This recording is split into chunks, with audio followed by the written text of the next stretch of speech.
Alongside these 4 years of game, Genshin has added a lot of weapons to its game. In this video, I will talk about 10 useless weapons on Genshin thanks to how bad or inconvenient they are to play with.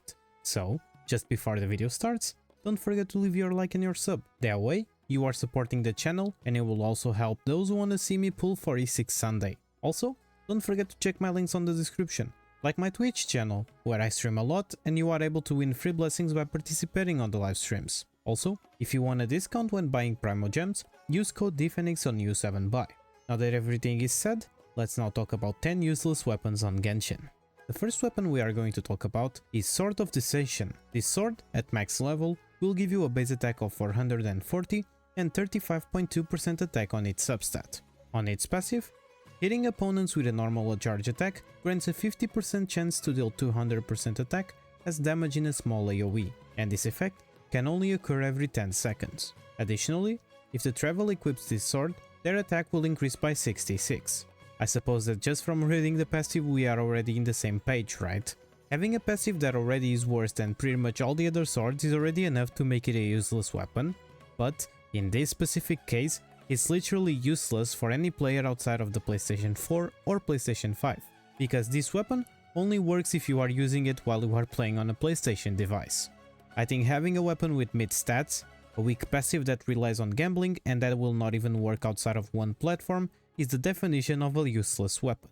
The next weapon we are going to talk about is the Compound Bow. This bow, at max level, will give you a base attack of 454 and 69% physical damage bonus on its substat. On its passive, normal attack and charge attack hits increase attack by 4% and normal attack speed by 1.2% for 6 seconds with a max of 4 stacks, and can only occur every 0.3 seconds. When reading this weapon passive, it seems like a good weapon for any physical bow DPS, right? And in reality, it is. But the problem comes next. Who are the bow characters we have that can be a physical DPS? Yes, Fischl. And worse, she's better to be played like an off-field DPS anyways. And if by any chance you wanna make her a physical main DPS, then you would not even use this weapon, because unlike other 4-star characters, Mitternat's Waltz is a weapon that can be considered Fischl's signature weapon. So in this case, we have a weapon with decent passive, but no users.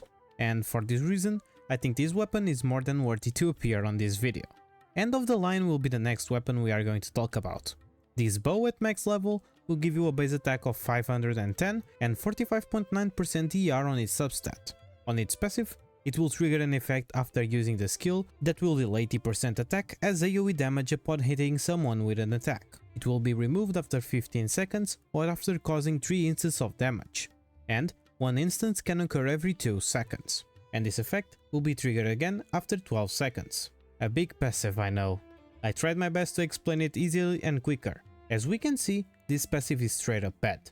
No one in their perfect mind will switch their other bows to put this one on a character, because even though it has ER on the substat, other bows with the same substat offer way more. And not to mention the fact that this is the reward you will get after fishing on Sumeru. Being forced to go fishing on Sumeru just to be rewarded with a weapon that is pretty much an ER stat stick and still loses on that, it's the worst it can happen. So this weapon had to appear here for sure.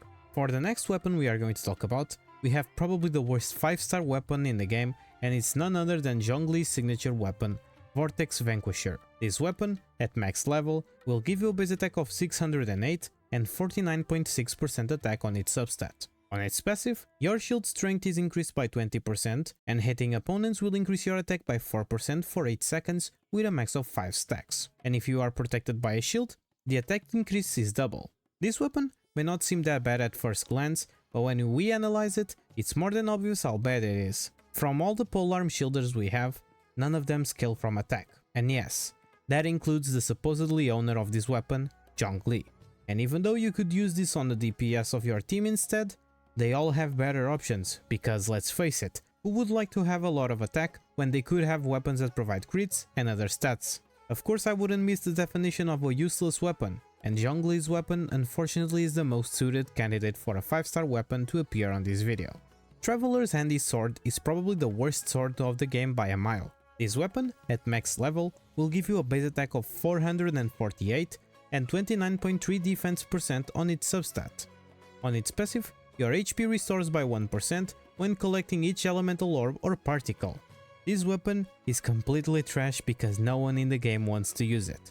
Not even the defense scalers like Albedo or Shiori, since they all have better F2P options like Harbinger of Dawn or Flute of Eptizol, and having a weapon that just restores your HP will not be much useful on the Abyss or Imaginary Theater anyways, so this weapon is perfect to appear on this video. For the next weapon we are going to talk about, we have a free weapon we get from Kazuha's quest, Kagotsurube Isshin.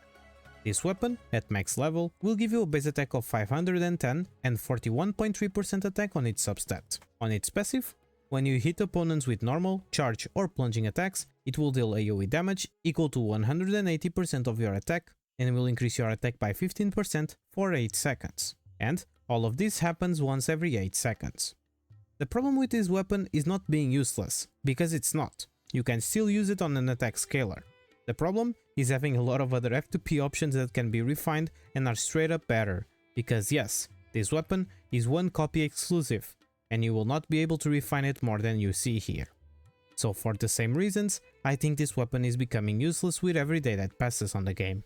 Predator will be the next weapon we are going to talk about, and for those who don't know, this is supposed to be Alloy's signature weapon. This weapon, at max level, will give you a base attack of 510 and 41.3% attack on its substat. On its passive, your normal and charge attack damage will be increased by 10% for 6 seconds, with a max of 2 stacks after dealing cryo damage. And in addition, if Alloy is equipping this weapon, your attack is increased by 66. This weapon, besides having a considered weak passive, suffers from the same problem as Sword of Descension, and you can only trigger its passive if you are playing on a PlayStation device.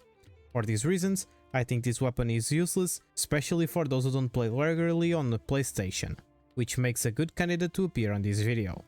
Claymores already suffer a bit from not having broken weapons, but this one is honestly still waiting for its main user, and it's none other than the 3-star weapon Ferrous Shadow. This Claymore at max level will give you a base attack of 401 and 35.2% HP on its substat. On its passive, when your HP falls below 70%, increases your charge attack damage by 30% and your charge attacks become harder to interrupt. This weapon at first seems like a good option for a charge attack DPS that scales with HP, and in reality, it is. The problem is that we don't have a single HP scaler that relies on charge attack damage.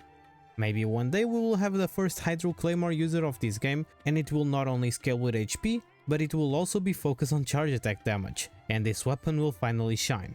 But for now, it's pretty much just an HP stat stick for your other characters, which means it's useless. White Iron Greatsword is the weapon we are going to talk about now. This weapon, at max level, will give you a base attack of 401 and 43.9% defense on its substat, and on its passive, you will restore 8% HP when defeating an opponent. The problems with this weapon start by being designed for defense scalers, leaving us with 2 options only, Noelle and Ito. And now the second problem comes around. Why would Noelle, a shielder and healer who also deals damage, and Ito, a character that most of the times is run with a shielder, will want a weapon that besides increasing their defense, only heals them even more? So for these reasons, I think this weapon is useless, and it's more than worth it to be put on this video.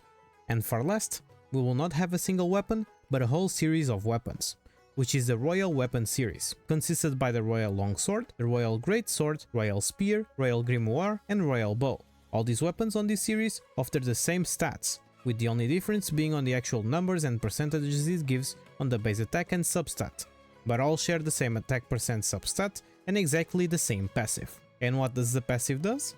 Simple. Upon dealing damage to an enemy, your crit rate will increase by 8% with a max of 5 stacks. And every time you crit, it will remove all stacks. For starters, this weapon is only obtainable throughout the Paimon's Bargains on the months of February, April, June, August, October and December. And to top it all off, you will need to use 24 Masterless Star Glitter to buy a single copy of one of these weapons. Almost 5 pulls for any of the banners. And to make it all worse, who will want a weapon that increases your crit rate with every attack you do, but it will remove it once you crit? Your damage will be looking like a freaking heartbeat vector, for God's sake. So yes, this is probably the worst and most useless weapon series on the game, and it's not even worth the amount of wishes or characters you could get. So what's your opinion about this video? Do you normally use any of these weapons, or you knew about it already? If you have any other weapons you think it's worth to mention, don't forget to leave it on the comments, because I know the game is full of them, but I could only think about this once. I hope with this video, you are now able to know what weapons to avoid and not build. Share this video with others you know that are playing Genshin now and are starting and don't know about these weapons. If you like this video, don't forget to leave a like and a sub. That way, you will support me a lot and it will also help the craziness of going 46 Sunday. A special thanks to my members for trying to support me, and thank you so much for keeping me company. See you on the next video or live stream on Twitch, where you can win some free blessings. Stay safe, have an amazing day, and good luck on your pulls.